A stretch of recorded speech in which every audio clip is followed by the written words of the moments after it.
All right, let's dive right into this explainer because today we are totally shattering those modern pop culture illusions we all have about surviving a zombie apocalypse. We're going to evaluate the sheer engineering brilliance of Upper Paleolithic humans. I know, we usually picture ourselves surviving with all this high-tech tactical gear, but the truth is, ancient humans were survival specialists in a way that practically no one alive today can claim to be. Look, you might think you're sitting pretty with modern firearms, but check out this number. The average U.S. gun owner only has between 100 and 1,000 rounds of ammunition stored at home. In a true crisis scenario where you're probably going to need to fire multiple shots per zombie encounter just to stay alive, that supply is going to vanish in months. Honestly, probably weeks. And when the ammo is completely gone, what exactly is your backup plan? Because, let's face it, good luck finding a working gunsmith after civilization collapses.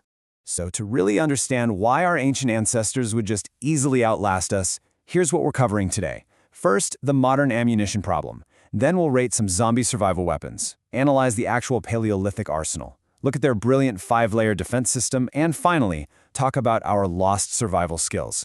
Okay, let's get into Section 1, the modern ammunition problem. Here's the brutal truth.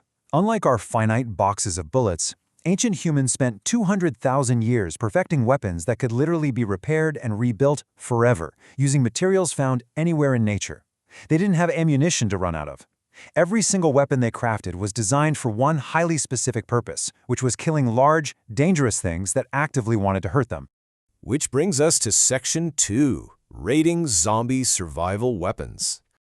We've got a really strict methodology here. A true viable survival weapon has to be judged on 4 distinct factors. First up, stopping power. It has to instantly incapacitate the brain, because just wounding a zombie is a total waste of energy. Second is sustainability.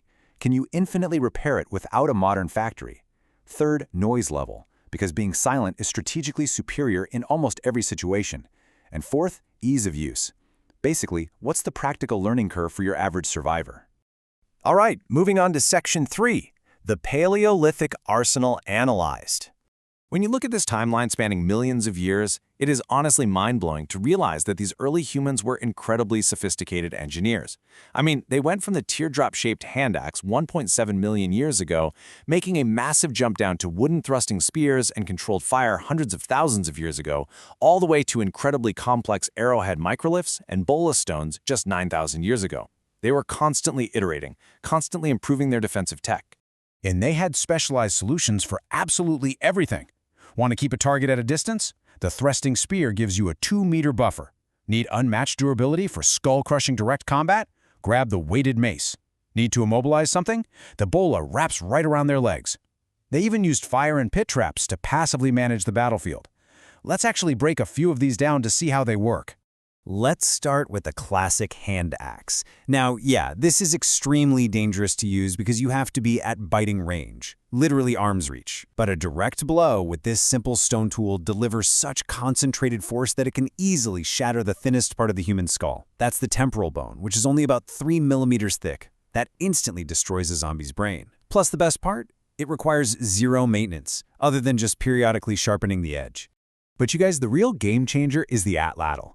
This is a highly sophisticated piece of tech that completely solves the range limitations of a basic thrusting spear. It might actually be the single most effective anti-zombie weapon available to ancient humans. It's essentially just a flat throwing board with a hook on the end, but it acts as an extension of the thrower's arm. And the physics at play here are just wild. Think about it. A skilled human can throw a dart by hand at roughly 30 kilometers per hour. Not bad, right? But the atlatl multiplies that throwing velocity 5-fold, launching the dart at up to 150 kilometers per hour. And because kinetic energy scales with the square of velocity, you are suddenly delivering 25 times the kinetic energy. You could completely pierce a temporal bone from 50 meters away. It entirely removes the close-range threat. Then, of course, we have the bow and arrow. If stealth is your main priority, the bow operates at a ridiculously quiet 30 decibels. The sound of a bowstring releasing is so soft that zombies just a moderate distance away wouldn't even notice a thing.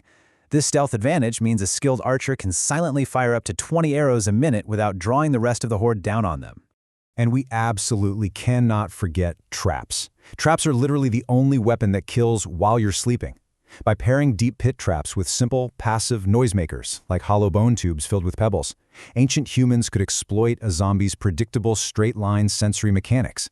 They neutralize threats without a human operator ever being in danger. It is just defeating the enemy through pure, brilliant engineering. So let's bring it all together in Section 4, the 5-layer defense system. The true genius wasn't just any one weapon. It was this interlocking 5-layer system where all these tools work together simultaneously. Picture this. You've got passive traps catching wanderers out on the outer perimeter. Then you've got atlatls and bows thinning the horde from a safe 50-meter distance. If they manage to get closer, disciplined spear formations hold the line. And for absolute worst-case emergencies, the mace and hand axe are pulled for close-quarters breaches. Underlying all of this is a fiery perimeter guaranteeing total separation. It is an entire, robust defense network that requires absolutely no electricity and zero supply chains. Which brings us to our final section, Section 5, our lost survival skills. Here's the harsh reality check for us modern folks. For the last 10,000 years, ever since we developed agriculture and cities, we have completely outsourced our survival to complex modern systems. Most of us today lack the very basic baseline life competencies that literally every single member of an ancient human group possessed. I mean, we can't craft a functional spear point, we can't engineer a trap, we definitely can't maintain a fire in the pouring rain, and let's be real, most of us cannot shoot a bow accurately. This quote really hits the nail on the head. The uncomfortable truth of the zombie apocalypse scenario isn't just some fun debate over primitive versus modern tools. It is about what kind of humans we have stopped being. It's a pretty stark realization of how much personal capability, resilience, and pure self-reliance modern civilization has surrendered. Ancient humans didn't just have different weapons, they were fundamentally different, fully capable survivors. So, now that we've covered the complete ancient arsenal and totally dismantled our modern survival fantasies, I'm going to leave you with this final, incredibly unsettling thought to chew on before our next explainer. What real-world pathogen targets the brain so specifically that scientists directly compare it to a zombie virus and is already living inside millions of people worldwide? Think about that, and we'll see you next time.